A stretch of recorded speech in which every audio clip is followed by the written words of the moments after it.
찬송가 201장, 새 찬송가 267장 찬송 드리겠습니다.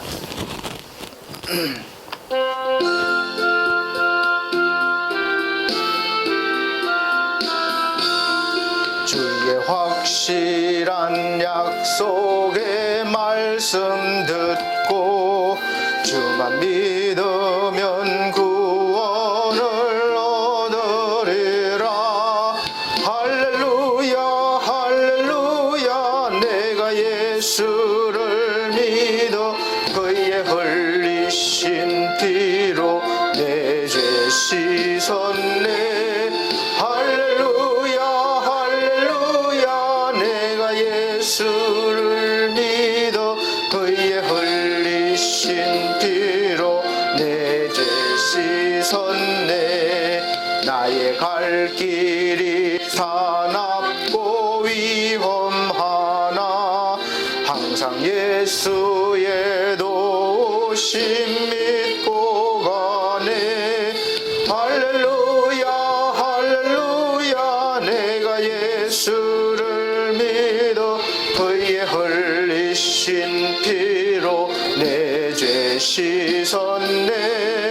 할렐루야 할렐루야. 내가 예수를 믿어 그의 흘리신 피로 내 죄 씻었네. 내 보좌의 천사들 둘러서서 우리 구주를 높이어 찬양하네. 할렐루야 할렐루야. 내가 예수를 믿어 그의 흘리신 피로 내 죄 씻었네. 할렐루야 할렐루야. 내가 예수를 믿어 그의 흘리신 피로 내 죄 씻었네. 예언자들과 왕들도 반열대로 금길 따라서 나와 찬양하네. 할렐루야 할렐루야. 내가 예수를 믿어 그의 흘리신 피로 내 죄 씻었네. 할렐루야 할렐루야. 내가 예수를 믿어 그의 흘리신 피로 내 죄 씻었네. 우리 모두 다 그 반열에 따르며 함께 즐거운 찬송을 부르리라. 할렐루야 할렐루야. 내가 예수를 믿어 그의 흘리신 피로 내 죄 씻었네. 할렐루야 할렐루야. 내가 예수를 믿어 그의 흘리신 피로 내 죄 씻었네. 아멘. 다 같이 묵도하심으로 오늘 5월 마지막 주 예배를 하나님 앞에 드리도록 하겠습니다. 묵도하시겠습니다.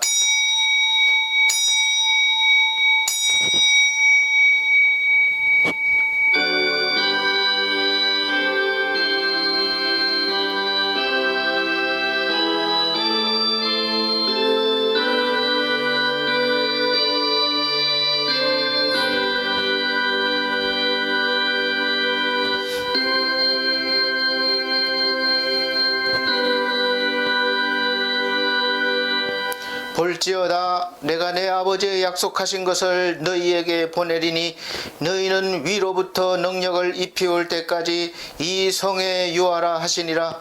예수께서 저희를 데리고 베다니 앞까지 나가사 손을 들어 저희에게 축복하시더니 축복하실 때에 저희를 떠나 하늘로 올리우시니 저희가 그에게 경배하고 큰 기쁨으로 예루살렘에 돌아가 늘 성전에 있어 하나님을 찬송하니라.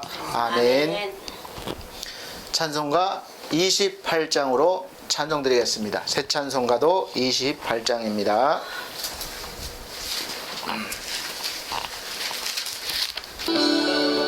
복에 거는 강림하사 찬송하게 하소서. 한량없이 자비하심 청량할 길 없도다. 천사들의 찬송가로 나를 가르치소서. 구속하신 그 사랑을 항상 찬송합니다. 주의 크신 도움 받아 이때까지 왔으니 이와 같이 천국에도 이르기를 바라네. 하나님의 품을 떠나 죄에 빠진 우리를 예수 구원하시려고 보혈 흘려 주셨네. 주의 귀한 은혜 받고 일생 빚진 자 되네. 주의 은혜 사슬대사 나를 주께 매소서. 우리 마음은 연약하여 범죄하기 쉬우니 하나님이 받으시고 천국인을 지소서. 아멘. 성시교독 17번입니다. 찬송가 뒤에 교독문 17번. 성시교독 17번 시편 65편입니다. 하나님이여, 찬송이 시온에서 주를 기다리오며 사람이 소원을 주께 이행하리로다. 기도를 들으시는 주여, 모든 육체가 주께 나오리다. 죄악이 나를 이겨싸우니 우리의 죄가를 주께서 사시리이다. 주께서 택하시고 가까이 오게 하사 주의 뜰에 거하게 하신 사람은 복이 있나이다. 땅을 권고하사 물을 대어 심히 윤택케 하시며 하나님의 강에 물이 가득하게 하시고 이같이 땅을 예비하신 후에 저희에게 곡식을 주시나이다. 초장에는 양떼가 입혔고 골짜기에는 곡식이 덮였음에 저희가 다 절거히 외치고 또 노래하나이다. 아멘. 다같이 사도신경으로 신앙고백 드리도록 하겠습니다. 나는 전능하신 아버지 하나님 천지의 창조주를 믿습니다. 나는 그의 유일하신 아들 우리 주 예수 그리스도를 믿습니다. 그는 성령으로 잉태되어 동정녀 마리아에게 나시고 본디오 빌라도에게 고난을 받아 십자가에 못 박혀 죽으시고 장사된 지 사흘 만에 죽은 자 가운데서 다시 살아나셨으며 하늘에 오르시어 전능하신 하나님 우편에 앉아 계시다가 거기로부터 살아있는 자와 죽은 자를 심판하러 오십니다. 나는 성령을 믿으며 거룩한 공교회와 성도의 교제와 죄를 용서받는 것과 몸의 부활과 영생을 믿습니다. 아멘. 다같이 찬송가 41장, 새 찬송가 20장 찬송 드리시고 유미연 사모님 기도해 주시겠습니다.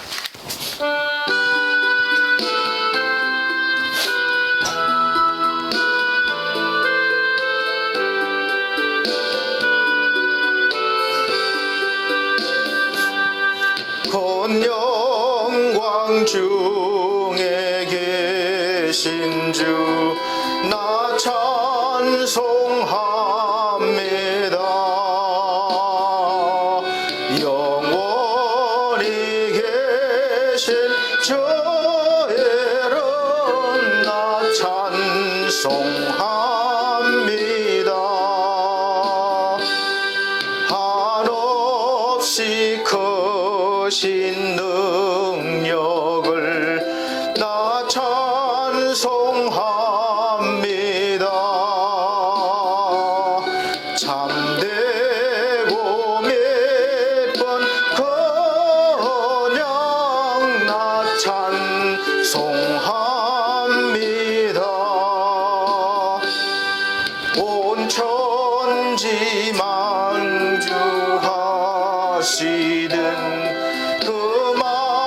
말씀 힘입소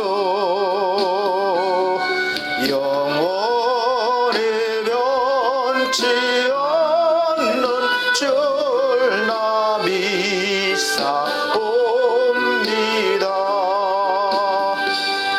그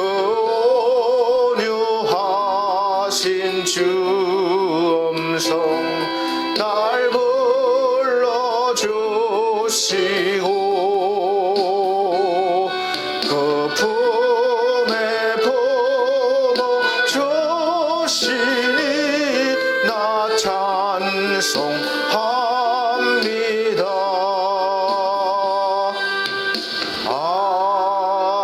아멘. 다 같이 기도 드리십니다. 살아계시고 이 시간도 우리와 함께 하시는 좋으신 하나님 고맙고 감사합니다. 주님의 은혜 가운데 또 한 주간 승리케 하여 주심을 감사드리오며 또 주님을 늘 마음에 품고 기도하며 또 감사함으로 살아가게 하여 주심을 감사드립니다. 아멘. 또 한 주간도 살아오면서 이 모양 저 모양을 알고 짓고 모르고 지은 일을 용서하여 주시고 보혈의 피로 깨끗하게 씻어 주시옵시고 우리가 주님 앞에 이 시간 드려지는 이 시간 주님 앞에 드려지는 이 시간이 오직 좀 흠없게 아버지 나갈 수 있는 귀한 은혜가 있을 수 있도록 도와주시옵소서. 아멘. 좋으신 하나님, 우리나라 대한민국을 주께서 축복하여 주시고 또 아멘. 이렇게 어려운 가운데서도 잘 이겨낼 수 있도록 인도하여 주신 은혜를 감사드립니다. 아멘. 더 부강하게 하여 주시고 힘있게 하여 주시옵시고 아멘. 또 나라가 잘 경제가 운행이 될 수 있도록 도와주시옵소서. 아멘. 그리고 나아가서는 또한 열방을 주께서 축복하사 또 코로나로 어려움을 당하고 있습니다. 정말 이 코로나19가 빨리 종식이 될 수 있도록 도와주시옵소서. 아멘. 그래서 더 믿음으로 하나 되며 또 경제가 살아나며 또 주님 앞에 나가서 예배드리는 가운데 주님께 영광을 드릴 수 있는 귀한 은혜가 있을 수 있도록 도와주시옵소서. 아멘. 우리 반석교를 주께서 축복하신 아버지 하나님 고맙고 감사합니다. 아멘. 아버지 우리 반석교회가 사랑의 공동체가 되게 하여 주시옵시고 아멘. 믿음의 공동체가 되게 하여 주시옵시고 또 기도로 합심하여 또 선을 이루는 그러한 몸된 지체가 될 수 있도록 도와주시옵소서. 아멘. 아버지 하나님 우리 반석교회 정말 각 기관기관을 주께서 축복하사 기관기관이 살아나게 하여 주시옵시고 아멘. 움직이는 교회가 되게 도와주시사 아멘. 또한 미디어 교회를 주께서 축복하사 미디어 교회를 통해서 아버지 또 전해지는 말씀이 온 세계에 퍼지게 하여 주시옵시고 아멘. 그 말씀을 통해서 나아가는 메시지가 많은 영혼을 살릴 수 있는 귀한 말씀이 되게 도와주시옵소서. 아멘. 아버지 하나님 열방에 나가 있는 귀한 선교사들 주께서 축복하사 먹는 것으로 입는 것으로 물질로 어려움 당하지 않게 도와주시옵시고 늘 차고 넘치게 하여 주시옵시고 아멘. 아버지의 필요를 주께서 때에 따라 채워 주시옵시고 아멘. 어린 심령들을 주께서 축복하사 먹고 자라는 것이 아버지 하나님 지혜가 자라게 하여 주시옵시고 건강하게 또한 아버지 튼튼하게 자랄 수 있도록 인도하여 주시길 원합니다. 아멘. 아버지는 어디 가든지 사랑받게 도와주시옵시고 아버지 어딜 가든지 아버지 정말 아버지 인정받는 귀하고 복된 믿음의 자녀들로 성장할 수 있도록 도와주시옵소서. 아멘. 아버지 이곳에 속한 아버지 귀한 영혼들이 있습니다. 아버지 아프지 않게 도와주시옵시고 건강하게 아버지 살아갈 수 있도록 도와주시옵시고 더더욱더 그 속에 정말 하나님이 늘 아버지 임재케 하여 주시옵시고 늘 감사함으로 살아갈 수 있도록 도와주시옵소서. 아멘. 아버지 이 강단에 세우신 하나님의 귀한 영을 주께서 붙들어 주시옵시고 머리에서 발끝까지 성령의 두루마리를 펴 주시옵시고 아멘. 아버지 이 시간도 정말 아버지의 말씀 가운데 비유와 비사를 아버지 쏟아 부어 주시옵시고 아버지 알기 쉽게 아버지 전할 수 있는 귀한 말씀으로 아버지 성령께서 붙들어 주시길 간절히 빌고 원합니다. 아멘. 아버지 말씀 가운데 많은 영혼들이 깨어지게도 하시옵시고 아버지 정말 우리가 믿음으로 받아들일 수 있는 귀한 아버지 귀와 아버지 눈이 열려지게도 하시옵시고 아버지 오늘을 또 아버지 한 말씀들을 깨달을 수 있는 열을 깨달을 수 있는 귀한 지혜를 허락하여 주셔서 더욱더 회개하며 감사함으로 사명을 잘 감당할 수 있는 우리 목사님과 성도들이 다 될 수 있도록 도와주시옵소서. 아멘. 이 시간도 처음 시간부터 마치는 시간까지 영광 홀로 받아 주시옵소서. 아멘. 감사의 영광을 예수님께 돌리며 예수님의 거룩하신 이름으로 기도드리옵나이다. 아멘. 아멘.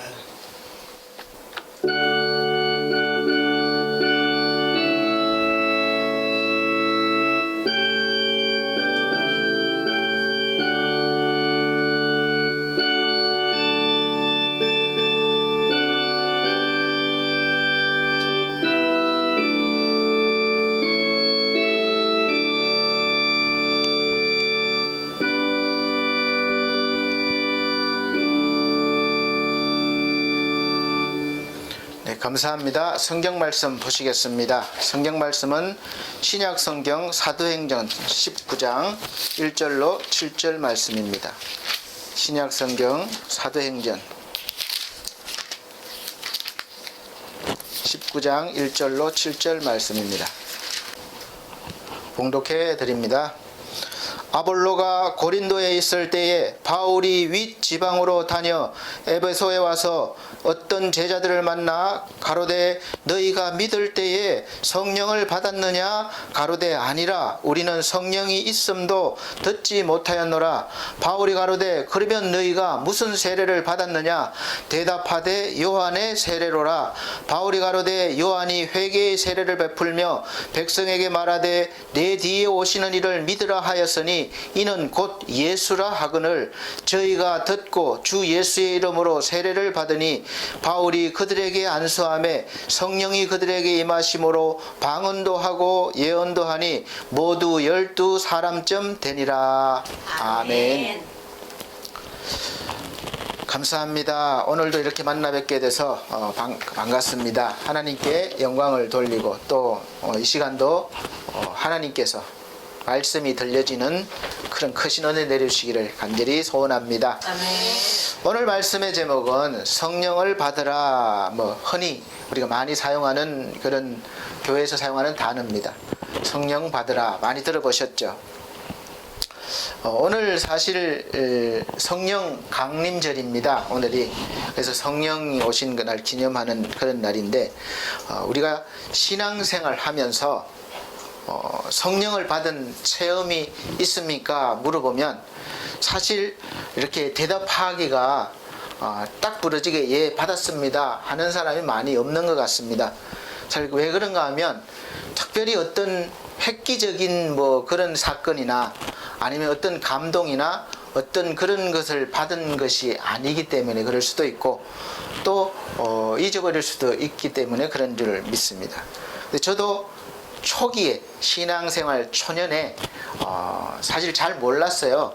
그래서 교회에서 이렇다 저렇다 받은 그런 말씀들을 많이 체험 얘기를 했는데 사실 저는 거기에 해당하는 그런 체험들이 거의 없었다고 보면 돼요. 처음 신앙생활 한 지 얼마 안 되니까.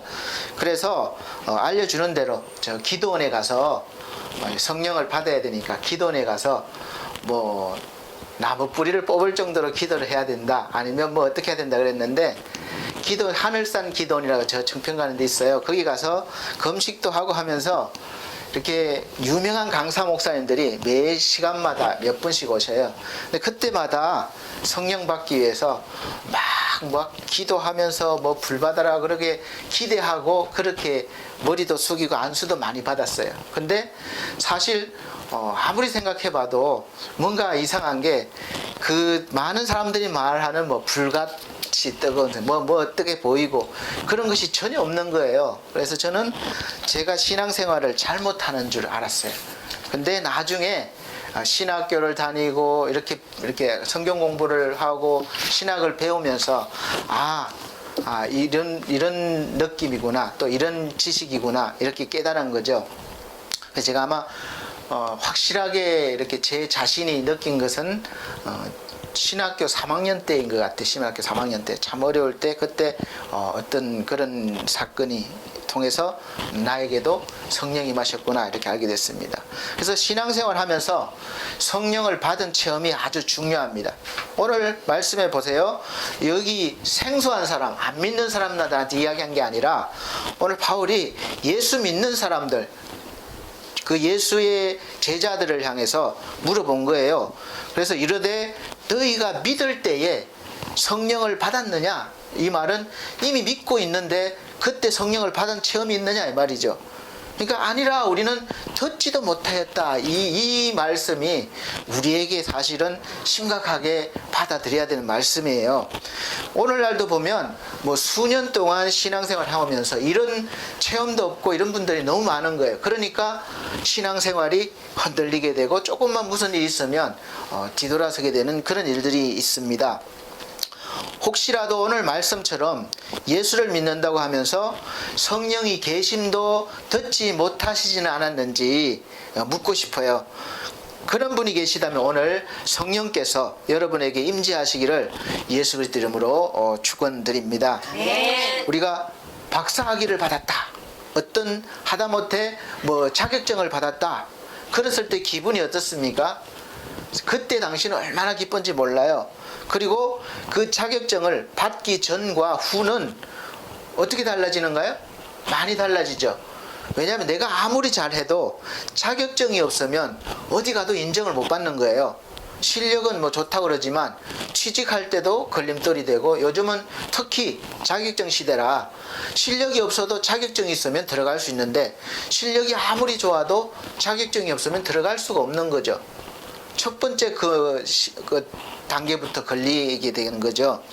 그래서 마찬가지로 성령을 받은 사람에게 나타나는 현상은 무수히 많지만 가장 보편적으로 누리는 현상이 바로 대단한 거 없어요. 막 환상이 보이고 특별한 그런 것보다는 가장 중요한 것, 우리에게 필요한 것, 그것이 바로 로마서 14장 17절 말씀에 나타냈습니다.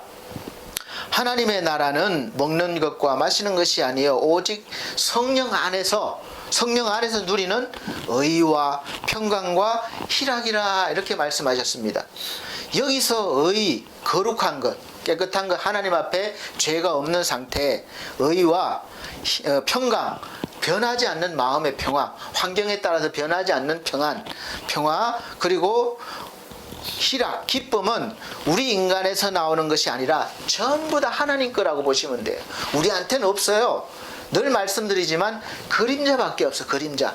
해가 있으면 있는 것 같다가 없으면 금방 없어지는, 그래도 불안한 그런 것밖에는 없기 때문에 진짜는 이 하나님 거예요. 오늘 말씀하시는 것이 바로 성령 안에서 누리는 진짜는 의와 평강과 희락은 하나님으로부터 나오는 것이에요. 그래서 신앙생활 할 때도 꼭 필요한 것이 바로 성령을 받는 일입니다. 왜냐하면 말씀드린 같이 이것을 누리는 것은 성령 안에서만 가능하기 때문에 그래요. 성령 밖에서는 누리지를 못합니다. 그런데 문제는 교회를 다니면서도 수도 없이 성령에 대해서 배우기도 하고 듣기도 하고, 또 성령을 받으세요, 성령 받으십시오, 성령 받으라, 그래서 옛날에는 앞치마 들고도 막 가고 그랬다고 그래요. 그러니까 불 받았다 소리도 하고 방언 터졌다 이렇게 했는데, 그런 체험들이 없기도 하고 또 모르는 거예요. 그래서 정작 받은 사람도 성령을 받았는지 모른다는 것이 문제죠. 모른다는 것은 지식이 없다는 것도 포함이 됩니다. 성령에 대한 지식이 없는 거예요. 우리가 어떤 것을 알려면 아무리 좋은 걸 가지고 있어도 거기에 대한 지식이 있어야 누리는 거죠. 제가 이 카메라를 좋은 걸 샀는데 사실 조작 방법을 몇 가지밖에 몰라요. 많은 다양한 기능들을 사용할 수 있는데 사용법을 모르니까 전혀 이거는 지식이 없으니까 사용을 못하는 거죠. 마찬가지입니다. 이 성령도 하나님이기 때문에 하나님의 성령은 모든 것이 다 있어요. 그런데 우리가 믿음이 없고 지식이 없으면 누리지를 못하는 거예요. 아무리 하나님이 주신다고 해도 우리가 받을 그릇이 안 되기 때문에 그렇습니다. 이 성령은 신비입니다. 신비. 사람의 지혜나 지식이나 노력으로는 깨닫지도 못하고 받지도 못한다는 사실을 아셔야 돼요. 애초부터 내가 뭘 해서 받겠다, 이것은 버려야 되는 거죠. 그래서 어떤 이는 성령이 임할 때 나타나는 현상을 보고 너무 신기하고 대단한 거예요. 그래서 성경 말씀에도 보면 나한테 돈을 줄 테니까 좀 파세요, 그렇게 한 사람도 있어요. 우리 기독교에서도 보면 그래서 바르게 알려면 교리 공부, 교리 어떻게 흘러간 교리를 배워야 되고 또 배워야 되는데, 기독교에서도 교리가 있지만 사실 다른 종교나 어떤 학문이나 또 어떤 도를 깨닫는 사람들이 주장하는 것도 어떤 교리도 있고 도도 있어요. 하지만 그런 어떤 도리나 교리나 사상과는 다릅니다. 요즘에 많이 우리가 일반 매체에서 사용되는 말이 통합혁명이란 말이 많아요. 5.18도 지났고 해서 통합혁명의 그 사상이 개성돼서 5.18 뭐 민주화 운동으로 또 뭐 지금 촛불혁명으로 이렇게 일어났다. 그렇게 말씀하는 분들이 많이 계세요. 그래서 통학은 제가 보니까 잠깐 뭐 깊이 배우진 않았습니다. 제가 찾아보니까 통학을 최초로 이렇게 세운 분은 바로 최재우란 분이, 최재우. 이분이 어떤 뭘 받아서 이렇게 정리한 것이에요. 그래서 이분이 추정하는 것은 천지를 주관하는 신이 있는데, 사실 보면 신기하죠? 하나님을 아는 사람이나 모르는 사람이나 신이 있다는 건 알아요, 누구나가. 이 우주 만물을 주관하는 아주 큰 신이 있다, 이건 아는 거죠. 그 신이 있는데, 이 초월적인 신은 우리가 많이 듣는 상제, 천주, 하눌림 이렇게 등으로 나타내는 거죠. 그래서 뭐 또 내재적 신은 지기라고 그래요.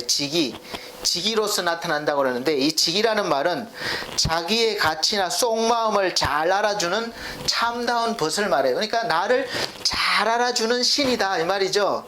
그러면 여러분 누가 생각납니까? 나를 너무나 잘 아는 분, 우리가 믿는 하나님. 비슷하잖아요, 교리가. 하나님이 우리를 너무 잘 아시는 거예요. 만드셨기 때문에. 그래서 우리 인간의 외부에 존재하면서 인간과 우주를 주재하는 이 초월적 신과 모든 인간의 마음속에 내재해 있는 내재적 신의 성격이 동시적으로 나타난다고 보았습니다. 이러한 교리는 우리 사실 교리와 비슷한 면도 많이 있어요. 하나님이 사람이 되셨잖아요. 그 사람이 되신 그 하나님이 바로 예수님이잖아요. 그리고 올라가신 뒤에 또 우리와 함께 하시기 위해서, 아예 함께 사시기 위해서 오신 분이 바로 성령님이에요. 그러니까 비슷한 면이 많이 있죠. 그래서 천지를 창조하시고 주관하시는 이 하나님이 계십니다, 우리는. 그래서 그 하나님께서 나를 가장 잘 아실 뿐만 아니라 이제는 사람에게 임하셔서 그 사람을 변화시키면서 의로운 삶을 살게 하신다는 거예요. 이 통학 사상 이후에 최재우에게서 그 다음에 최시영이라는 분으로 옮겨졌습니다. 2대. 그리고 3대 손병희로 오면서 교리가 발전해서 인내천 사상으로 변화되었다고 그래요.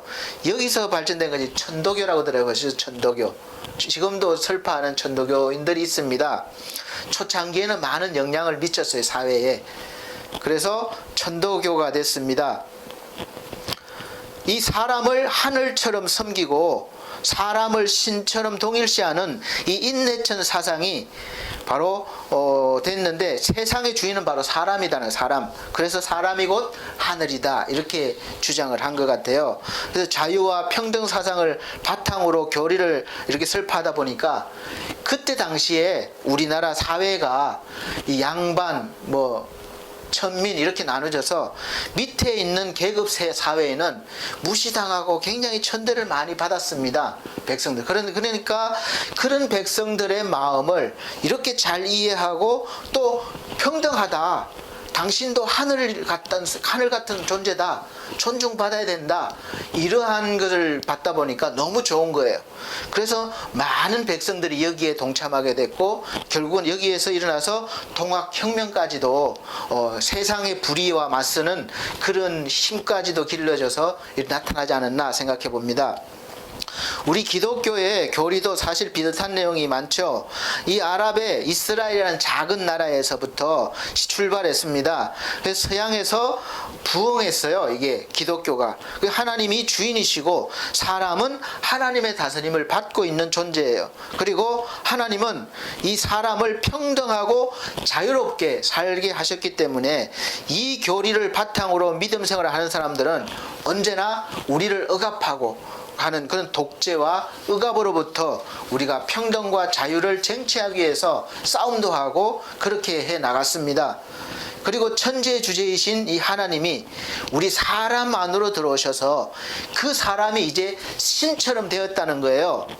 요한복음 3장 35절 말씀에는 성경은 패하지 못하나니 하나님의 말씀을 받은 사람들을 신이라 하셨거든.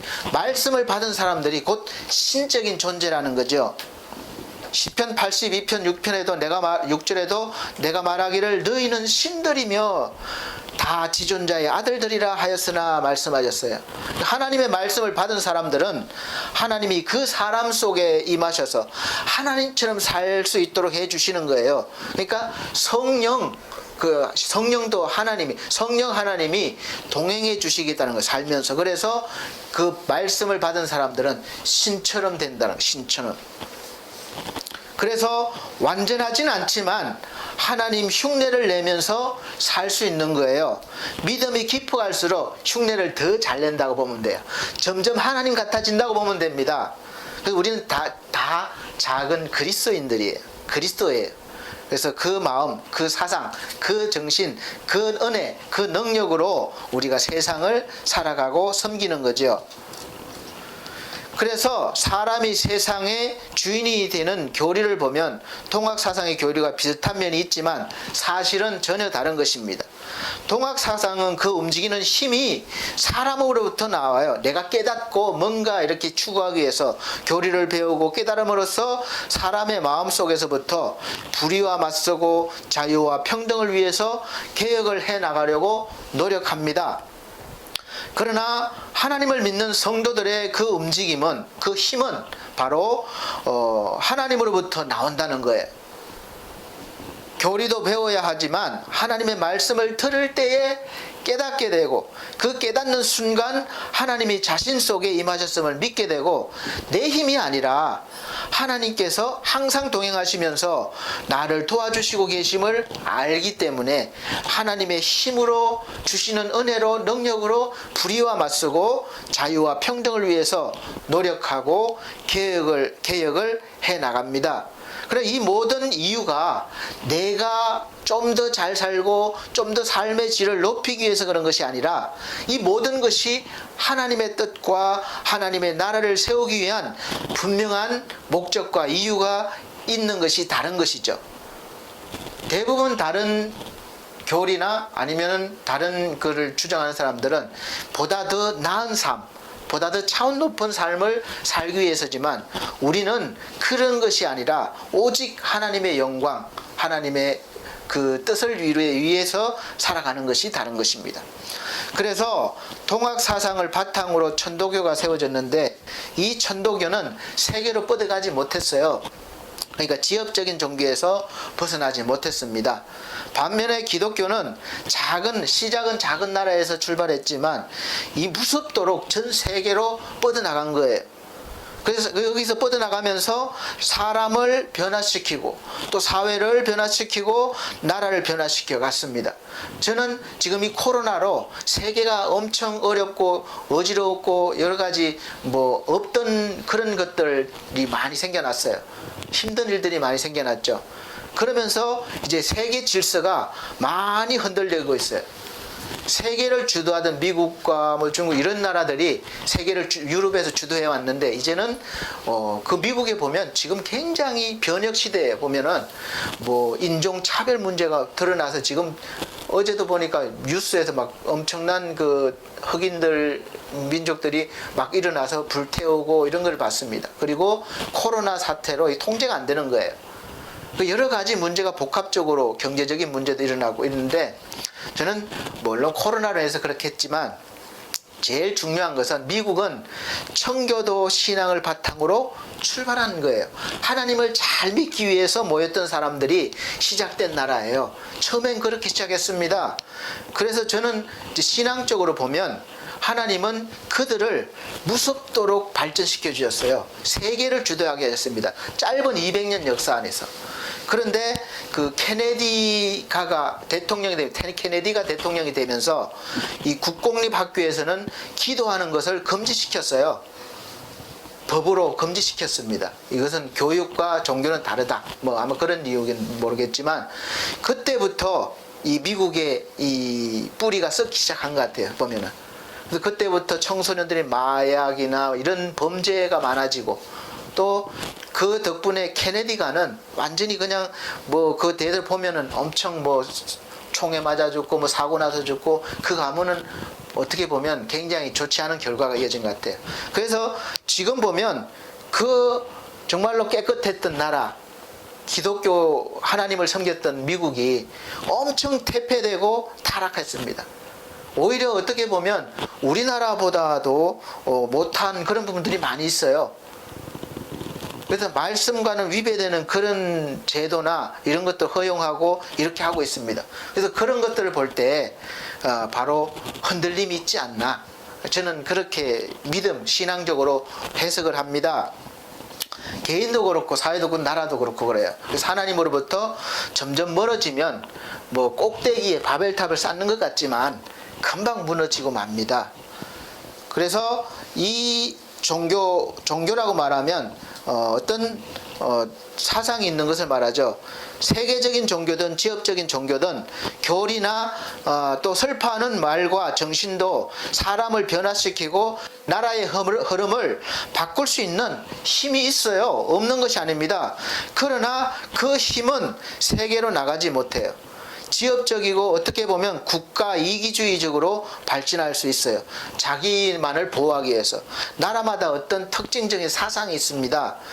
그래서 그 사상은 외부로 확장되어 나가는 것 같지만 결국은 이 내부에 머물면서 같은 환경과 같은 뜻을 가진 사람과 사회와 나라만 생각하게 되는 거예요. 우리나라가 한민족이잖아요. 백의 민족. 그런 의식이 외국 사람들을 많이 배척을 했습니다.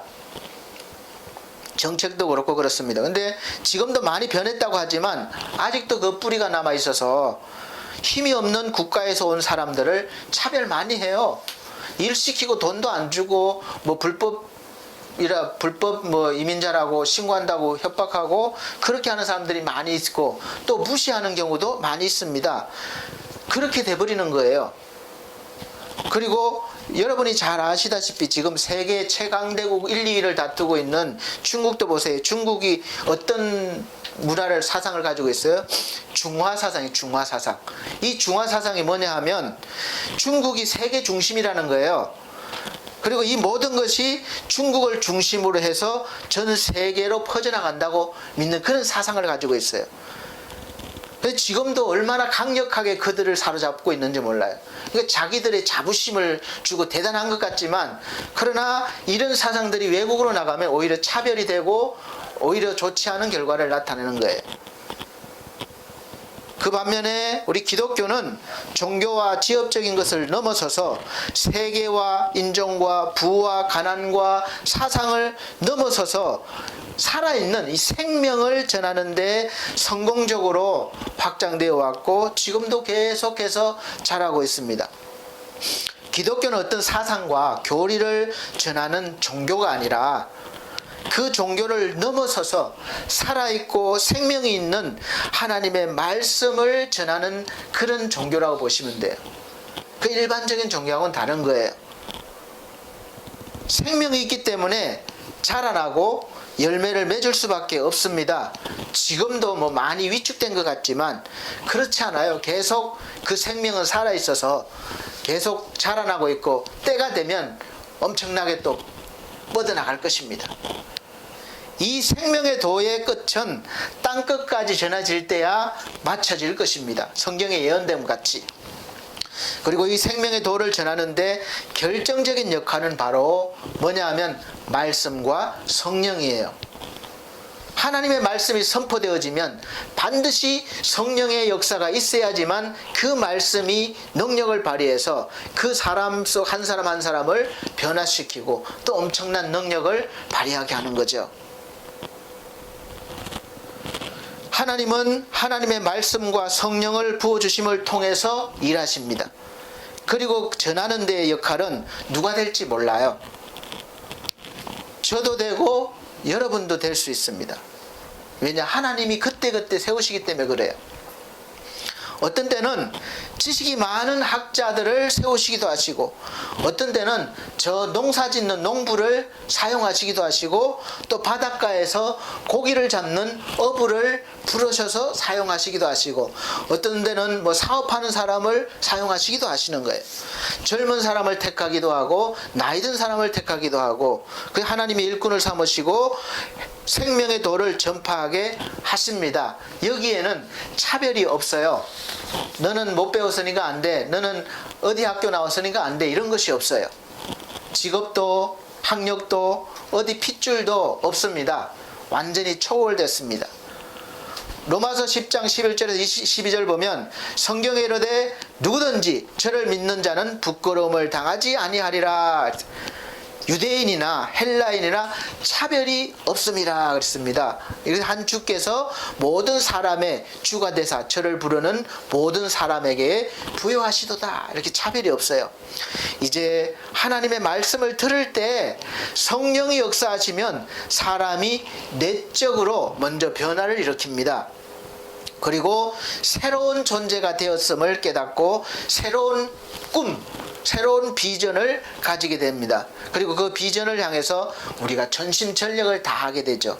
그리고 그 전심전력을 다하는 과정 속에서 하나님은 끊임없이 성령을 통해서 감동시켜 주시기도 하시고 또 때로는 기적과 능력을 또 나타내기도 하십니다. 이 내적으로 변화를 일으키는 그런 힘을 어떤 사상이나 문학이나 사회운동도 있지만 개인과 사회와 국가를 변화시키는데 기독교 역사를 보면 항상 그 시작과 중심은 하나님의 말씀이었습니다. 어떤 혁명이 일어날 때 보면 말씀으로 돌아가자. 그 마틴 루터가 타락한 천주교를 개혁하는데 말씀부터 시작했어요. 말씀으로. 그래서 말씀으로 돌아가자. 순수하게 하나님의 말씀 돌아가자부터 시작해서 개혁이 일어난 것이 바로 프로테스탄트, 우리 기독교가 된 거예요. 개혁자 뭐 이런 뜻이 있습니다. 그러니까 항상 말씀은 보수이면서 개혁이 일어나는 거예요. 변하면 안 되는 것이 있습니다. 이 보수예요. 지켜야 될 것이 있습니다. 그리고 끊임없이 새로운 것을 향해서 나가는 것, 개혁해야 되는 것, 이것이 바로 우리가 가진 하나님의 말씀이에요. 여러분 혹시 접붙임이라고 들어보죠? 접붙임. 지금 제가 접붙임을 물어보니까 갑자기 웬 생뚱맞게 접붙임을 물어보십니까 하실지 모르지만 접붙이는 거에 대해서 저는 시골에서 자랐기 때문에 잘 알아요. 수박 있죠, 수박. 수박이 요즘 많이 나오고 있는데 오늘 제가 큰 거 한 통 사왔어요. 근데 수박이 이렇게 우리가 씨가 있잖아요. 씨를 심으면 그 싹이 납니다. 거기에서 이만한 수박이 열리는 게 절대 아니에요. 모르는 사람은 그렇게 알고 있어요. 그거 요만한 거 심으면 싹이 나면 아무리 커도 요만한 거밖에 안 돼. 왜냐하면 이 자체에는 뿌리가 약해요. 그 영양분을 많이 흡수를 못해요. 그래서 그 조롱박인가 무슨 박이 있습니다. 뿌리가 굉장히 뻗어나가는 힘이 있고 영양분을 많이 빨아들이는 박이 있어요. 그 박을 먼저 심고 그 다음에 수박을 심고 그렇게 해서 싹이 좀 올라왔을 때 그 칼로 이렇게 잘라서 거기다 접을 붙여요. 밑에는 박이 있는 줄기, 위에는 수박 위에 걸 이렇게 접 붙이면 이제 그것이 살아나면 엄청나게 자라나서 이만한 수박이 되는 겁니다. 모르셨죠? 그리고 이 감람나무도 있어. 돌감람나무, 우리가 고엽나무라고 해요. 고엽나무. 시골 사람 잘 아는 요만해요. 씨는 안에 이만해. 거의 대부분 씨가 차지해서 먹을 게 별로 없어요. 그러니까 어떻게 우리 배고프니까 먹으면 뭐 맛있게 그냥 좀 먹고 말았는데 사람이 안 먹어요. 고엽 열매는. 고엽나무에다가 이 감나무를 접붙이는 거예요. 그냥 감나무가 아니라 어렸을 때 접붙이면 이제 그 뿌리가 워낙에 잘 뻗어나가고 영양분을 잘 흡수해서 이것이 이제 감나무로 돼서 이제 우리가 먹는 곶감이나 감이 열립니다. 많이 열리는 거죠. 그래서 왜 제가 이 말씀을 드리는가 하면 이 접붙임 받는 게 굉장히 중요합니다. 우리도 저나 여러분이나 하나님의 말씀을 듣고 생명이 살아나면 바로 우리가 예수에게 접붙임 당한 거예요. 붙여진 겁니다. 그래서 변화가 일어나기 시작하는 거예요. 나는 가만히 있어도 공급되는 그 힘, 능력으로 내가 변화할 수밖에 없습니다. 그 전까지는 내 힘으로 살았는데 내 힘으로 사니까 아무리 많은 열매를 맺어도 고엽 열매밖에 안 돼. 수박 요만한 거밖에 안 돼요. 먹을 게 없어요. 팔지도 못해요. 상품 가치가 없어요. 그게 내 힘으로 사는 거예요. 이제는 예수의 힘으로 살게 되기 때문에 변화가 일어날 수밖에 없습니다. 가지가 뭐 어마어마하게 자라요. 그리고 열매도 너무 좋은 걸 맺습니다. 수박이 뭐 이만해지기도 하고, 그래서 상품 가치도 있고 많은 사람들에게 유용하게 쓰임받죠.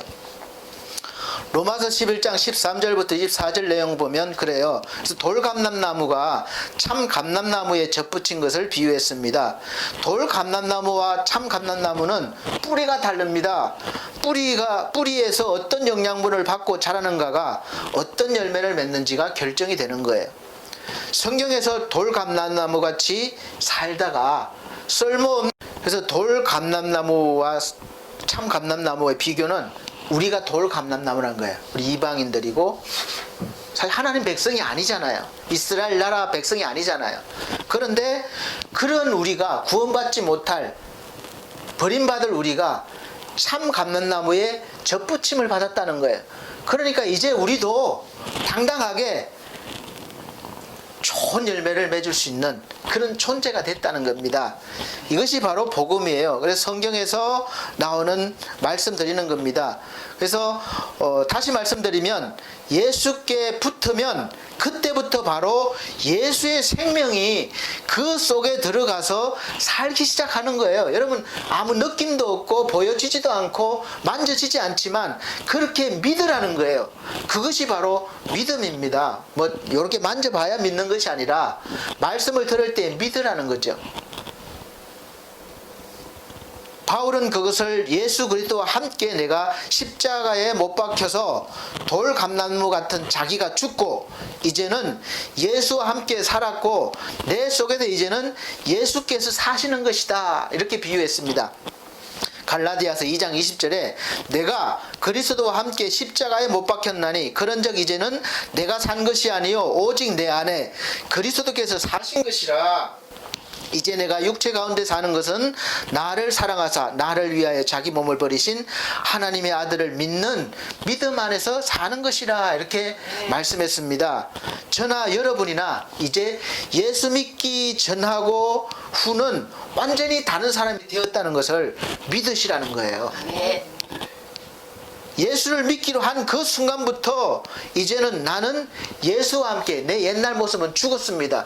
내 죄의 몸, 내가 받을 저주의 몸, 나는 죽었어요. 내 팔자 죽었습니다. 다 죽었어요. 예수께서 십자가에 못 박히실 때 죽었습니다. 나도 거기에서 십자가에서 죽었다, 이렇게 여기라는 거예요. 이제 십자가, 이 카메라 때문에 저 뒤에다 걸어놨는데 십자가를 볼 때마다 생각하지, 늘 말씀드리잖아요. 저기서 나는, 옛날에 나는 죽었다, 그렇게 말씀을 드렸습니다. 그러니까 볼 때마다 그냥 액세서리를 보지 마시고 저기에서 나는 예수와 함께 죽었다, 이렇게 여기시는 거예요. 그리고 죽어서 끝나는 것이 아니라 예수와 함께 살았는데 이제 나는 내가 산 것이 아니라 내 속에 예수가 산 것이다, 이렇게 믿으라는 거예요. 그러니까 내가 죽었으니까 내 죄도 거기서 죽었고, 나를 힘들게 하는 모든 질병도 거기서 죽었고, 가난도 십자가에서 죽었기 때문에 이제 우리는 더 이상, 성경에서 말하는 거예요. 너희는 부유한 자다, 너희는 영원한 자다, 생명 있는 자다, 그렇게 말씀하잖아요. 그걸 믿으라는 거죠. 그래서 이제 내가 살았는데 그냥 살아난 것이 아니라 예수와 함께 다시 살아났다는 거예요. 그래서 이제 나를 통해서 내가 사는 것이 아니라 예수가 사는 것이다, 이렇게 여기라는 겁니다. 그러니까 이제는 내가 이전과 같이 살 수 있어요, 없어요? 없어요. 그 전에 내가 어둠이었다면 이제는 빛이 된 겁니다. 내가 빛 되려고 노력 안 해도 돼요. 이미 빛이 됐습니다. 그 전에는 내가 질병 속에, 고통 속에 있었다면 이제는 깨끗이 다 나은 건강한 몸이 되었다, 여기라는 거예요. 그 전에는 내가 가난에서 벗어날 수 없었다면 이제는 부유해졌다, 믿으라는 거예요. 그래서 성경 말씀하잖아요. 문들아 열릴지어다, 이렇게. 영원한 문들아 열려라, 왕이 나간다. 우리가 왕이잖아요. 그러니까 가난의 문은 열려라, 그러니까 돈의 문은 열려라, 말씀을 쉽게 말하면 부유와의 문은 열려라, 내가 들어간다. 건강의 문은 열려라, 내가 들어갈 것이다, 이렇게 명령하기 바랍니다. 그러면 없던 문이 열린다는 거예요. 그래서 우리가 빛이 되려고 하는 것이 아니라 이미 빛이 된 것이죠.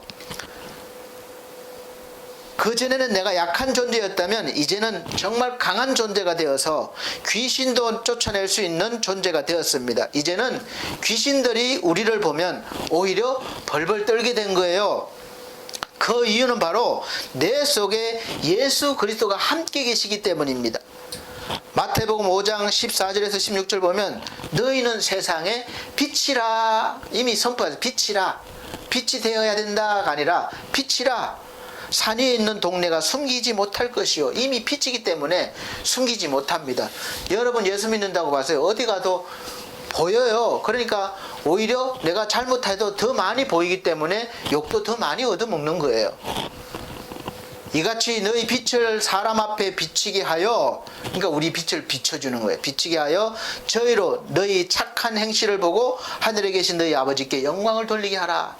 우리를 통해서 하나님이 영광을 받으시는 거예요. 그래서 우리가 빛으로 살아야 됩니까? 안 해야 됩니까? 살아야 돼요. 당연히 하나님께 영광 돌리기 위해서는 빛으로 살아야 되는 거죠. 고린도전서 3장 21절 33절 그런즉 누구든지 사람을 자랑하지 말라. 만물이 다 너희 것이라. 야, 얼마나 좋습니까? 만물이 다 우리 것이래요.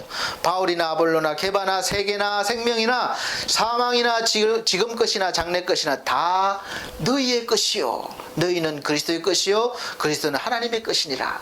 다 우리 것인데 내 거야 내 거가 아니라 물론 하나님 거예요. 하나님 것을 우리에게 다 줬으니까 쓰라, 그렇게 한 거죠. 그래서 우리가 부유한 자가 된 겁니다. 이 물질이 여러분 앞으로 오도록 날마다 명령하십시오. 돈이 부족하면 돈은 내게로 와라. 내가 명령한다. 저도 지금 연습하고 있어요. 네. 지금까지는 목사는 부자 되면 안 되고 가난하게 살아야 돼 이렇게 많이 쓰는데 안 그렇더라고요. 돈이 있어야 뭐 좋은 일도 많이 하고, 제가 복지센터를 하다 보니까 어르신들한테 많은 도움을 주고 싶은데 없어서 못 줄 때가 많아요. 그러니까 돈을 벌어야 되겠다. 그러면은 나도 부자가 돼야 되죠. 돈을 벌어야 되죠. 뭐 내가 잘 먹고 잘 살기 위해 쓰는 것이 아니라 여러분도 마찬가지로 그리스도인으로서 많은 일을 하려면 부유해야 됩니다. 날마다 명령하시기 바랍니다. 건강이 부족하면 건강은 나한테 와라. 명령해 보십시오. 사도행전 19장 12절 보면 심지어 사람들이 바울의 몸에서 손수건이나 앞치마를 가져다가 병든 사람에게 얹으면 그 병이 떠나가고 악기도 나가더라 말씀. 마가복음 16장 17절에 18절 보면 믿는 자들에게는 이런 표적이 따른다 그랬는데 곧 저희가 예수의 이름으로 내 이름으로 귀신을 쫓아내며 새 방언을 말하며 뱀을 집으며 무슨 독을 마실지라도 해를 받지 아니하며 병든 사람에게 손을 얹은 적 나으니라. 아멘. 자, 여러분 이제 병든 사람에게 손을 얹고 기도해 주시기 바라요. 그러면 하나님이 낫게 해준다는 거예요. 안 낫죠? 또 하세요. 안 낫죠? 또 하세요. 계속 하시기 바랍니다. 처음부터 바로 되는 건 없어요. 다 훈련 과정이 필요하고 그 과정이 필요한 겁니다. 특별한 경우에는 하나님이 바로 낫게 해주시고 바로 나타나게 해주시지만 반드시 믿음의 훈련도 필요한 겁니다. 그러니까 실망하지 말고 계속해서 여러분의 존재가 어떤 존재가 되었음을 늘 확인하시고 명령하시기 바랍니다. 이제 병든 사람이나 귀신 들린 사람을 만나면 예수 그리스도 이름으로 고쳐지라고 명령하시고 나가라고 명령하시기 바랍니다. 이 내용을 믿으시면 믿는 즉시 여러분들의 것이 되는 거예요. 뭐 산속에 들어가서 기도 막 40일 기도하고 그래서 생기는 것이 아니라 믿으면 즉시 돼요. 즉시. 이것이 바로 믿음이에요. 절대로 뭐 금식 기도해야지, 내가 10분 더 기도해야지 이런 능력 오는 거 아닙니다. 그런 생각을 버려야 돼. 물론 처음부터 바로 되지 않을 수도 있지만 걱정하지 마세요. 이미 여러분 속에는 이러한 능력의 씨앗이 심겨졌기 때문에 여러분의 믿음으로 언제라도 사용할 수 있고 믿음의 바탕이 되면 바로 사용할 수도 있습니다. 아기가 태어나서 점차적으로 자라나듯이 아기가 처음부터 태어났는데 막 뛰어다니진 않잖아요. 그럼 이상한 거죠. 아기는 처음부터 누워 있어요. 근데 좀 있으면 뒤척이다가 좀 있으면 한 발 걷다가 거기서 막 걸어다녀요. 이것이 뭐 오랜 시간이 걸리는 것 같지만 짧은 시간입니다. 우리 믿음도 마찬가지입니다. 그래서 시작은 미약하지만 나중은 창대하는 말씀이 바로 그거예요. 믿으면 즉시 여러분들의 것이 되는 거예요. 그래서 잘 사용하시길 바랍니다. 늘 여러분 뒤에서 예수께서 딱 버티고 계시고 마음껏 자기의 이름과 권세를 사용하시라고 강력하게 말씀하시고 응원하시고 계심을 믿으시길 바랍니다. 아멘. 사실 우리가 흔히 하는 말이 있잖아요. 아니 똥개도 자기 집에서 50% 먹거든요. 누가 오면 막 하는데 자기도 겁나면서 자기 집이니까 그래요. 밖에 나오면 꼬리 내리고 짖지도 못하는데 왜 그렇습니까? 주인을 믿고 그래. 주인을 믿고. 똥개도 그러는데 하물며 우리는 하나님을 믿으면서 어떻게 해야 되겠습니까? 네, 좀 하나님을 믿으시고 저도 그렇고 여러분도 그렇고 좀 당당하게 좀 나가실 수 있는 그런 성도가 되시길 바랍니다. 아멘.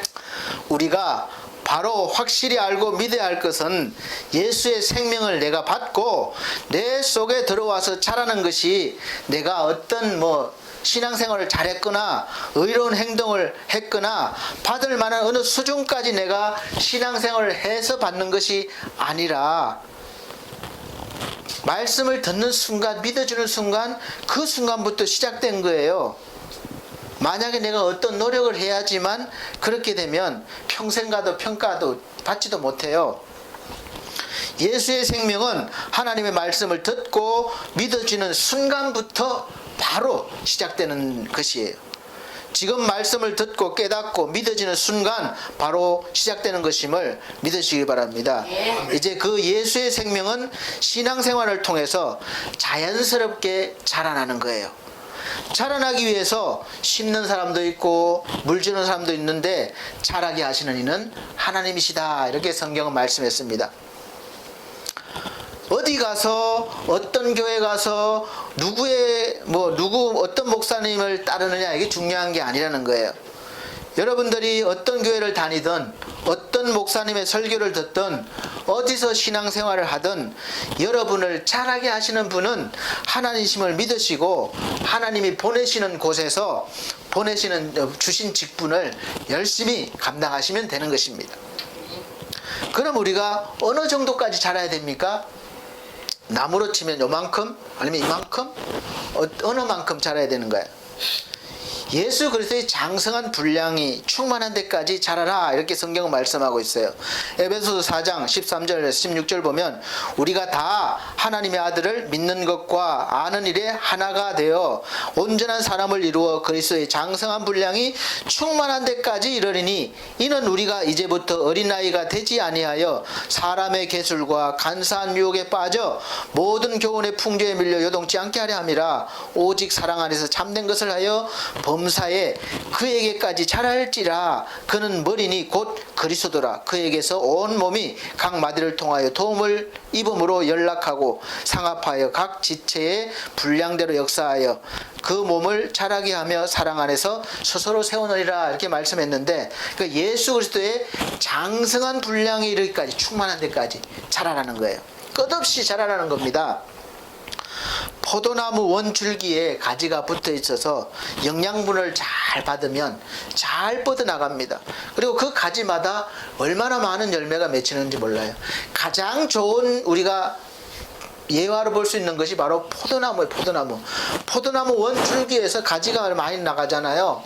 그래서 그 가지마다 보면 잘 뻗어나가서 포도가 얼마나 많이 탐스럽게 열리는지 모릅니다. 그러면 그 포도나무 가지가 자기가 잘라서 그렇게 포도 열매를 맺습니까? 원줄기에서 다 공급해 주는 거예요. 이것을 예화로 성경에서 가장 알기 쉽게 요한복음에서 말씀한 겁니다. 그래서 우리가 영양분을 잘 받으라는 거예요. 그래서 그 결국은 한 나무에서 나오는 거죠. 그 영양분을 받을 수 있는 방법이 바로 말씀을 듣는 것이고 말씀대로 살아가는 거예요. 말씀이 믿어지고 말씀대로 사라지는 능력이 여러분 속에 다 들어 있습니다. 그분은 바로 그렇게 해주시는 분은 바로 영으로 오신 예수 그리스도, 바로 성령이에요. 성령께서 생각나게 해주시고 깨닫게 해주시고 늘 그렇게 할 수 있도록 힘을 주시는 역할을 하시는 분이 성령이에요. 성령은 끊임없이 우리를 가르치시고 인도하시면서 믿음이 자라게 하십니다.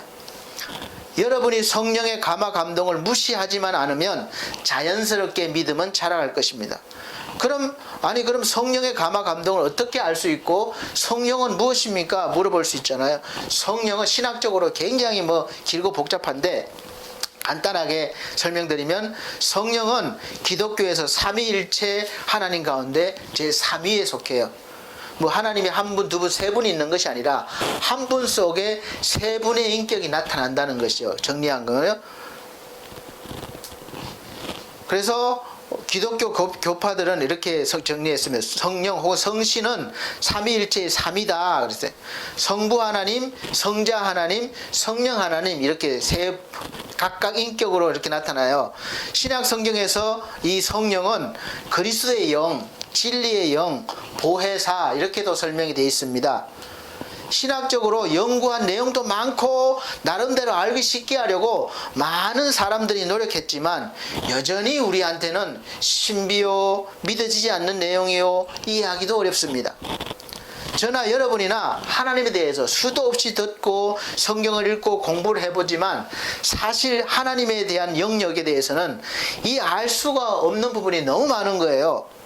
우주에 이 수억만의 별들이 있는데 그 중에 지구 비교하면 너무 작잖아요.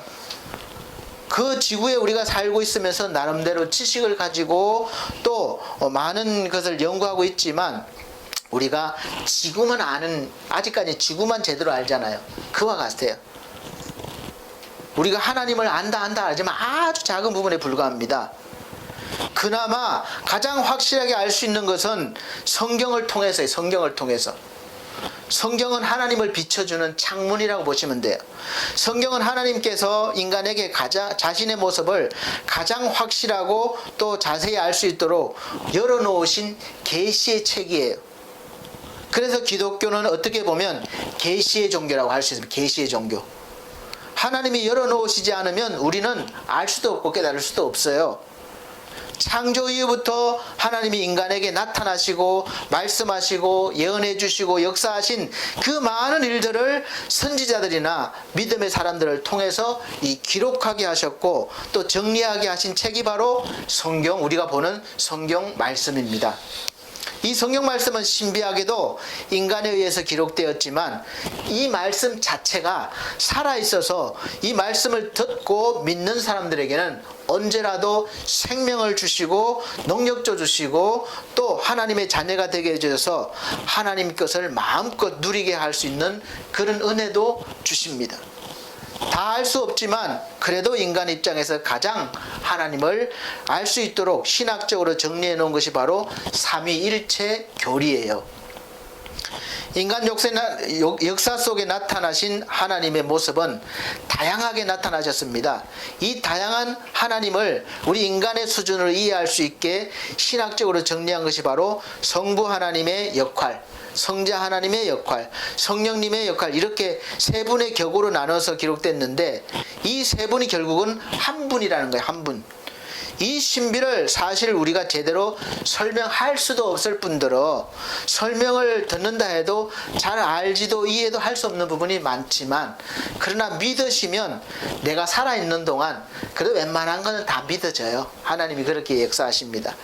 그래서 가장 이해하기 쉽게 설명할 수 있는 것이 바로 성부 하나님은 천지를 창조하시고 온 우주를 주관하시는 그런 분이시고 또 성자 하나님 예수 그리스도는 우리와 하나님 사이를 화해시키기 위해서 사람의 몸으로 오셔서 우리 죄를 감당하시고 또 그 모든 일들을 하신 것, 그 역할을 하신 거고 성령 이제 올라가신 뒤에 보내주신 성령님은 이제 우리를 생각나게 하고 깨닫게 하고 끊임없이 우리를 북돋아 주셔서 도와주셔서 우리가 하나님 품에 가는 그날까지 우리 돕는 분, 보혜사라는 거예요. 이런 역할을 나누는 겁니다. 그래서 지금은 성령 시대라고 하는 것이 눈에 보이진 않지만 그 성령님이 영으로 오셔서 삶 가운데 우리를 끊임없이 일으켜 주신다는 거죠. 이게 성령입니다.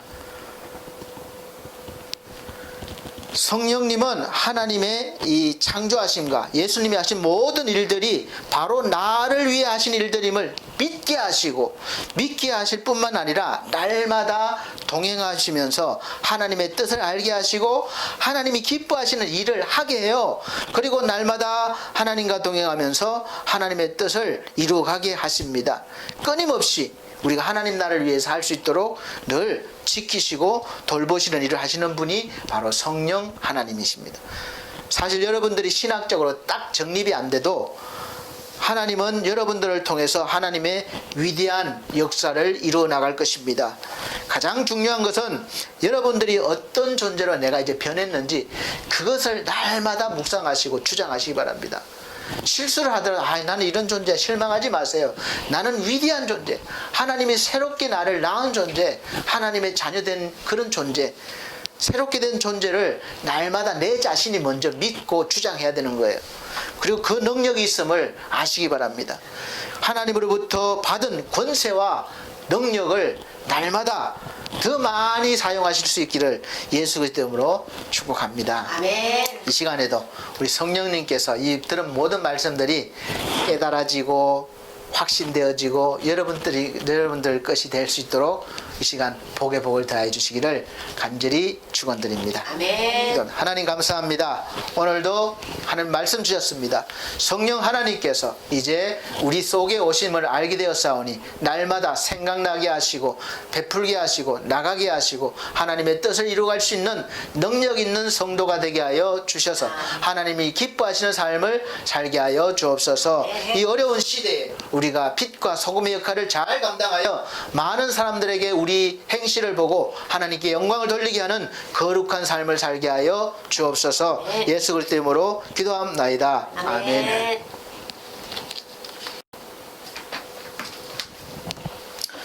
찬송가 169장, 새 찬송가 182장 찬송 드리시면서 준비하신 예물 드리도록 하겠습니다.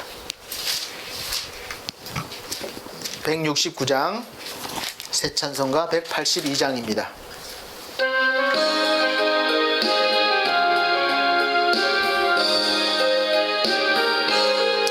강물같이 흐르는 기쁨 성령 강림함이라 정결한 맘 영원하도록 주의 거처 되겠네. 주님 주시는 참된 평화가 내 맘속에 넘치네. 주의 말씀에 거센 풍랑도 잠잠하게 되도다. 나의 생명 소생케 됨은 성령이 마심이라. 모든 의심 슬픔 사라져 주의 평강 넘치네. 주님 주시는 참된 평화가 내 맘속에 넘치네. 주의 말씀에 거센 풍랑도 잠잠하게 되도다. 하늘에서 담비 내리고 함같이 우리 마음에 성령이 많이 주님 보내심이라. 주님 주시는 참된 평화가 내 맘속에 넘치네. 주의 말씀에 거센 풍랑도 잠잠하게 되도다. 생명신에 넘쳐 흘러서 마른 광야 적신이 의의 열매 물어익어서 주수를 기다리네. 주님 주시는 참된 평화가 내 맘속에 넘치네. 주의 말씀에 거센 풍랑도 잠잠하게 되도다. 놀라우신 주의 은혜로 주의 낯을 보겠네. 평화로운 안식처에서 영원토록 쉬겠네. 주님 주시는 참된 평화가 내 맘속에 넘치네. 주의 말씀에 거센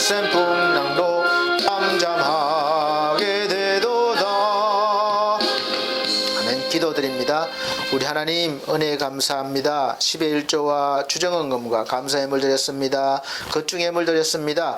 우리 하나님 귀한 손길들 한 영혼 한 영혼 드린 손길 기억하시고 삶 가운데 예수 그리스도의 은혜가 예수 그리스도의 능력이 풍성하게 하여 주시고 누리며 살게 하여 주옵소서. 하나님 앞에 귀한 믿음의 삶을 살게 하여 주옵소서. 특별히 우리 사랑하는 모든 성도들 코로나 사태로 어려운 시대에 하나님 잘 이기게 하시고 하나님의 은혜와 능력으로 빛 가운데 살게 하여 주옵소서. 아버지 감사드리며 예수 그리스도 이름으로 축복하고 기도하옵나이다. 아멘. 감사합니다. 안타깝게 또 코로나 바이러스가 잠잠한 것 같은데 요즘 계속 좀 번지고 있어요. 그리고 다행인 것은 그래도 아직까지는 지역적으로 군데군데 이렇게 확장되고 있는데 그래도 조심하시고 마스크 착용 꼭 하시고 손소독 철저히 잘 해주시기 바랍니다. 그리고 우리 오늘 나오지 못한 우리 사랑하는 성도들 위해서 기도해 주시기 바랍니다. 61장 찬송 드리시고 축도로 예배를 마치도록 하겠습니다. 61장 새 찬송가 54장입니다.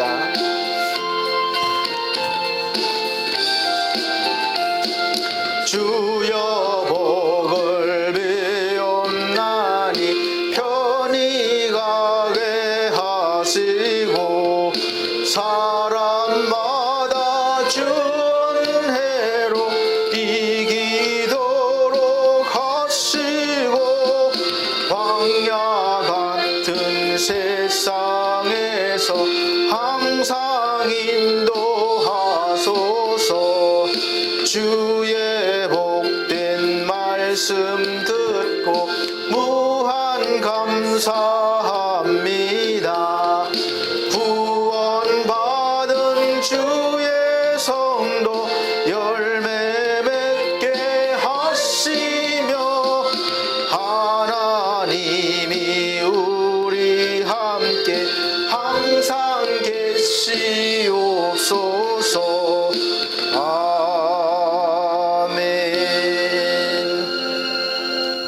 사랑이 많으신 우리 아버지 하나님, 코로나 사태로 인하여 모든 질병과 또 경제적인 문제와 모든 환경적인 문제로 어려움을 당하고 있는 이 나라 이 백성 또 열방 백성들을 불쌍히 여기시고 이 모든 환경과 악함으로부터 구원하여 주옵소서. 대한민국을 아버지 이끌어 주신 은혜 감사합니다. 우리 대한민국이 제사장의 나라가 되어 복음 들고 세계의 열방 가운데 나갈 수 있도록 경제력과 권세와 능력도 갖추게 하여 주옵소서. 또 우리 사랑하는 성도들 삶 가운데 날마다 하나님의 빛이 나타나 하나님께 영광 돌리며 거룩한 믿음의 삶을 살게 하시며 또 복된 믿음의 삶을 살게 하여 주옵소서. 특별히 이 시간 건강이 약한 귀한 영혼들이 있습니다. 우리 최희주 귀한 영혼에게 하나님 은혜를 베풀어 주시고 그 마음속에 모든 어둠이 떠나가고 질병이 떠나가며 하나님의 거룩하신 의와 평강과 희락이 넘치게 하여 주셔서 하나님 앞에 기쁨의 믿음의 삶을 살게 하여 주옵소서. 저희의 가정을 구원하여 주옵소서. 또 우리 하나님 지상준 귀한 영혼 연약한 가운데 있지만 하나님의 은혜로 회복되게 하시고 그 가정이 구원받고 그 귀한 영혼이 날마다 하나님께 기쁨으로 영광 돌리는 존귀한 삶을 살게 하여 주옵소서. 또한 사랑하는 성도들 한 주간 살아갈 때에 하나님의 은혜 속에서 살게 하시며 하나님이 주시는 성령 충만함으로 세상의 빛과 소금으로 그 삶을 감당하며 살아갈 수 있도록 도와주시옵소서. 이제는 우리 주 예수 그리스도의 은혜와 하나님의 극진하신 사랑과 성령님의 감화감동 교통하신 은혜가 오늘 말씀을 듣고 성령 충만함으로 하나님의 영광을 위해 살아가길 원하는 사랑하는 성도들 머리 위에 이 나라 이 민족 위에 지금으로부터 영원토록 함께 계실지어다. 아멘.